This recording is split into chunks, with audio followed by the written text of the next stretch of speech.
Hey you guys, it's me Gemstone. I hope you're doing very well. I'm going to be using two different decks today, the Tao Oracle and the Ocho Zen Tarot. They work so great together, but I've never used them together. So this has been a very fun experience so far doing these readings for you guys with them. And this video is going to be for Cancer. Yep, we're at the water signs now. And do remember to rate, comment, subscribe, all that good stuff.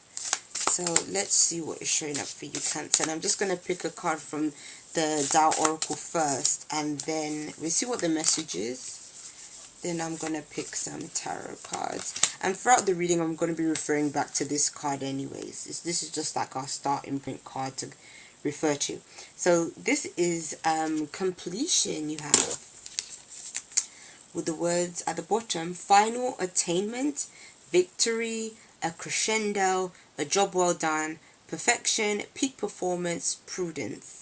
So I like that card a lot for you, Cancer. That's really nice. It basically shows that you're at the end of something. You've definitely achieved something that is really good, something you've been working towards a long time. So like this person is like they have the relief of knowing that they've won and they're at the finishing line. So some of you guys, I mean, especially because of the time of the year it is, quite a few different countries in the world, people are maybe getting their results, like for completion of like school, like secondary school. If you're in the UK, it's like secondary school or high school.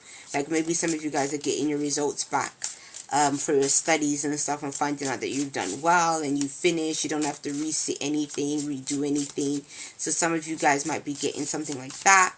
But then it could also be work related to. It could be the completion of a process that maybe you had a project for work that you're finally finishing, or maybe this is even an application that was like really strenuous, that took ages for you to fill in or do or something for a job situation, and that's come to an end. So you could have all different ways it manifests.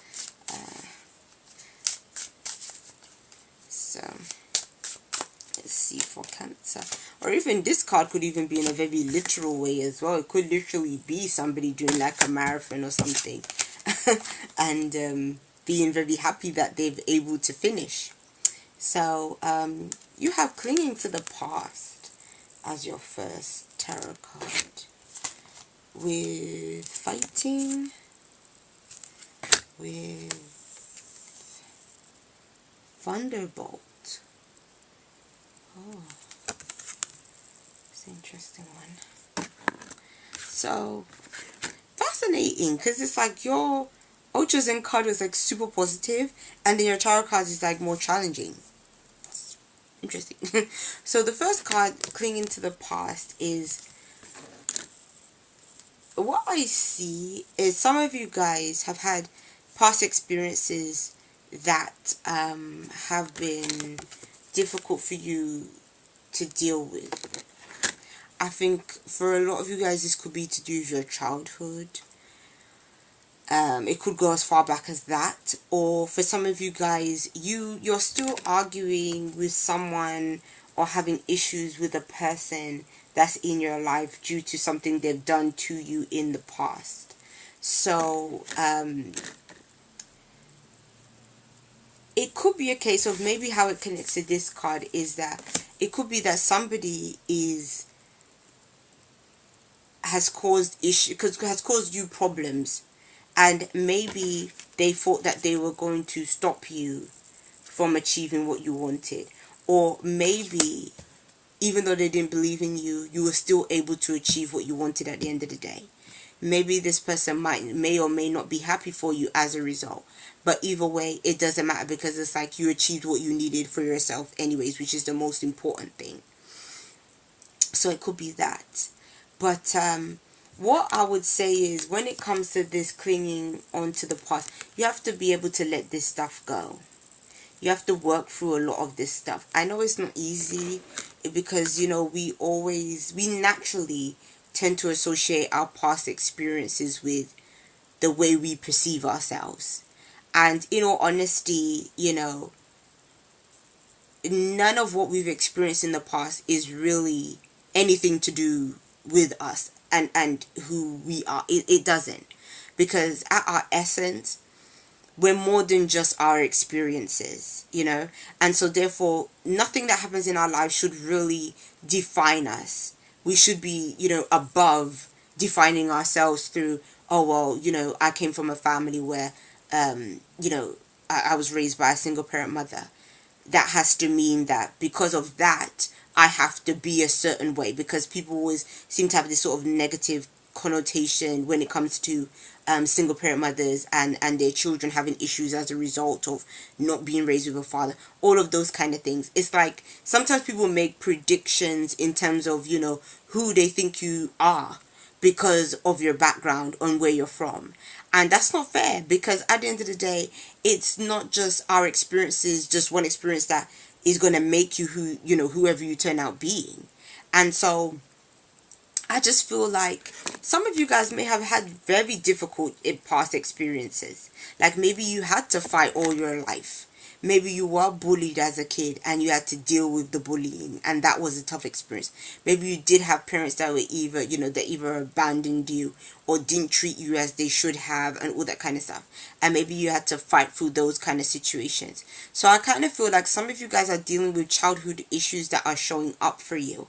And I feel like the difficult thing is that a lot of these things can come to the surface and they can wreak turmoil in our current lives because of things that happened to us so many years ago, because our subconscious mind still holds on to those things.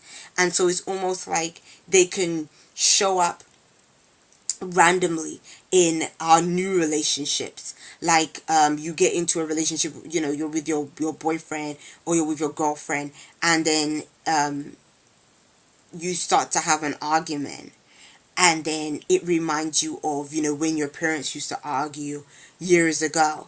And you know, and so it could be your, maybe there's things that are happening in your life that are reminding you of certain past things that's happened, and maybe those are issues that you kind of have to work through. I would say definitely work through it, because I think this is a great time to kind of being able to do that kind of deep work, you know, for you to really be able to get through certain things and be able to leave it behind and be able to really, you know, really achieve a sense of not having to deal with the issues and the drama or letting it affect you in any kind of way, you know. That's what I would say.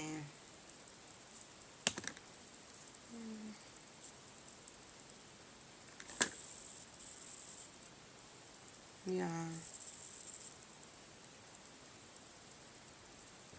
because yeah, these two cards together, they really speak for, they really have this kind of Mars energy about them, like the fighter, you know. So I feel like there's an energy like that that you're going to be dealing with. And you know, it can show up either way. It can show up like giving you passion, drive, determination, but then it can also show up as like anger, frustration. It could be competition as well, you know, just like this competition. If it's competition, it's good, because then you're very competitive and you're able to reach your goal because of being competitive and having determination. But then if it turns into the other side of things where you're dealing with more anger, frustration and things, it's kind of like, you know, you have to work on that issue. And a lot of this anger and frustration, again, is rooted in past things. So we have to kind of sometimes wonder, why is it that we react the way we do? Why does certain things niggle at us the way that it does, you know? A lot of the time when anger shows up, it's not what the person did that really made you angry. It's something to do with you and how you interpreted what that person did, you know? Like if somebody, I don't know, swore at you randomly, you know, really you don't get angry necessarily because the person swore. It's the disrespect that gets you angry. And it's like, okay, if the person has disrespected you, even though, yeah, fair enough, you may have a right to be angry, but at the same time, is it important for this random stranger who means nothing to you? Is it important what their opinion of you is? Is it important? You know, it's like it there's always a feeling behind it that defines the situation. And so what, again, I feel like your cards are speaking of thinking of that kind of thing. When your certain emotions comes up, what is really behind that emotion for you? Okay, so peace and many blessings to you, Cancer. I'll be seeing you. Bye.